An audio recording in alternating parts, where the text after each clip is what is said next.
नमस्कार साथियों, मैं अरविंद कुमार आप सभी का स्वागत करता हूं आपके अपने YouTube चैनल एजुकेशन नुक पर।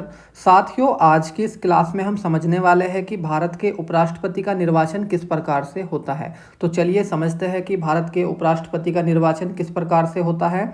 तो भारत के जो उपराष्ट्रपति का निर्वाचन होता है वह अप्रत्यक्ष निर्वाचन के द्वारा होता है और भारत का जो उपराष्ट्रपति है उसके निर्वाचन में संसद के निर्वाचित और मनोनीत दोनों प्रकार के सदस्य क्या करते हैं, पार्टिसिपेट करते हैं, मतलब भाग लेते हैं।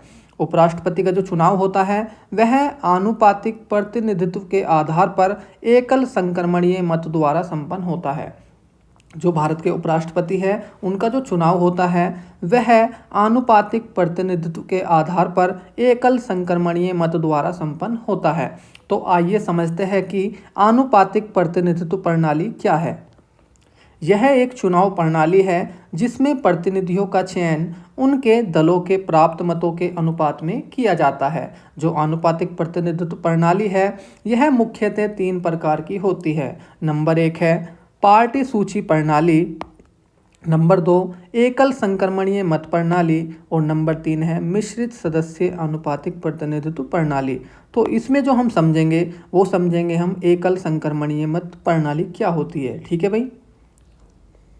तो जो एकल संक्रमणीय मत प्रणाली है, इस मतदाता प्रणाली में मतदाता अपनी पसंद के अनुसार उम्मीदवारों को रैंक देता है। जो एकल संक्रमणीय मत प्रणाली है इसमें मतदाता जो होता है वह अपनी पसंद के अनुसार उम्मीदवारों को क्या देता है, रैंक देता है, मतलब वरीयता देता है। उम्मीदवारों को निर्वाचित होने के लिए मतों का निश्चित भाग प्राप्त करना होता है। जो एकल संक्रमणीय मत प्रणाली है इसमें उम्मीदवारों को निर्वाचित होने के लिए मतों का एक निश्चित भाग प्राप्त करना होता है जिसे कोटा कहते हैं। कोटा का जो फॉर्मूला होता है भाई वो होता है कुल वैध मत अपॉन कुल पद +1+1। जो भी उम्मीदवार इस कोटा को क्रॉस कर लेता है वही क्या हो जाता है, वही निर्वाचित हो जाता है, मतलब वही क्या हो जाता है, सिलेक्ट हो जाता है। आइए इसको एग्जाम्पल के माध्यम से हम समझते हैं। इधर है मतदाता और इधर है उम्मीदवार। ठीक है। तो जो ये नंबर 1 वाला जो मतदाता है यह इनको क्या देगा, वरीयता देगा, मतलब रैंक देगा। जैसे जो आपका मतदाता है यह बी वालों को, जो बी वाला उम्मीदवार है जिसका नाम बी है इसको 1 वरीयता देता है। ठीक है। सी वाले को 2 देता है, इसको 3 दे देता है और इसको 4 दे देता है। ठीक है। इसी प्रकार से जो आपका दूसरा मतदाता है यह भी रैंक देता है इन उम्मीदवारों को।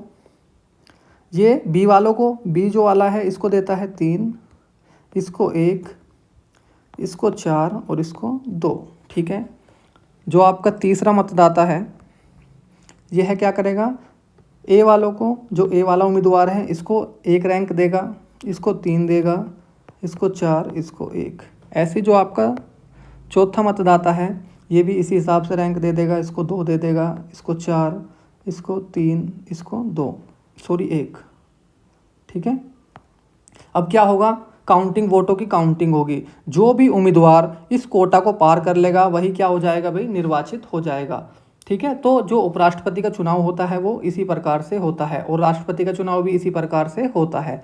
तो मैं उम्मीद करता हूं कि आपको समझ में आया होगा कि उपराष्ट्रपति का चुनाव किस प्रकार से होता है और उपराष्ट्रपति किस प्रकार से निर्वाचित होते हैं।